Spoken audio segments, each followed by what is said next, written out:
let's talk about Iron Gold then, book 4 in the Red Rising trilogy. Oh, Red Rising 7-book series now, as we're getting a book 6 and a book 7. Yeah, Iron Gold definitely is quite different to the first trilogy. I really enjoyed it, but in a different way. It's So the first 3 books were about Darrow, the main character, and they were all in first person in his head, basically the whole 3 books. Whereas Pierce Brown has decided to go to 3 different perspectives then throughout this book, which is definitely a key aspect of adult sci-fi and adult fantasy. You have multiple perspectives to get an overview of the world that you're in when you're reading these books.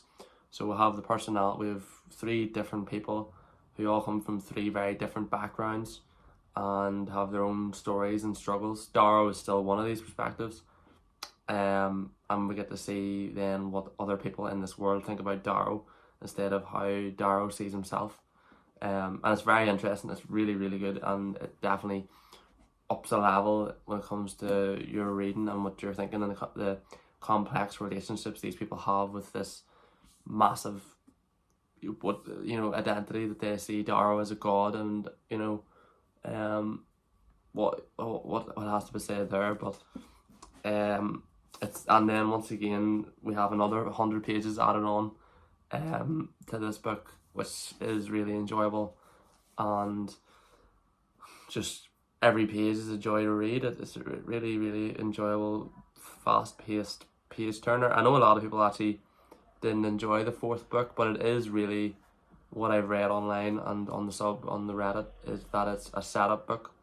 I have started book 5, Dark Age, so it'll be interesting to see where that goes, and I'll read it over the next couple of days and get a review out for it as well. And it is really, really it is a great setup book, actually. It sets up so much, but it still has a really enjoyable end to it. A mind-blowing, explosive end, especially the last 150 pages. Is just boom, boom, boom. Just all these things are happening at once, all in different planets and worlds. And so would I recommend this 4th book if you've read the first 3? Yeah, if you want more Darrow and you want more of this world, would I recommend this if you don't want to get your heart broken and tragedy to hit after what happened in the first 3, and you're just happy with how the first 3 ended. Then no, I don't recommend the 4th one, because it just gets even darker and darker than those books. So I would definitely say this is a 7.5 for me, because you can't really compare a setup book to Golden Sun and Morning Star, as they had already had their setup in Red Rising, so it was a lot more fast paced and getting to the point. Whereas this one is now setting up another beginning, basically another story. And it does suffer a bit from this. That is a bit of a negative. It does suffer a bit from being a setup book, and that's maybe why people struggle through it, because it's a bit slower paced for the first couple of 100 pages until it gets to the end. But that's it, really. No more negatives of that. It's really these books are really getting me back into sci-fi, as I mostly just read fantasy. So, and I do have a couple of sci-fi books that I'm gonna read, but don't want I digress. Yeah, that's it. That's all I'm gonna say. Don't want to talk spoilers.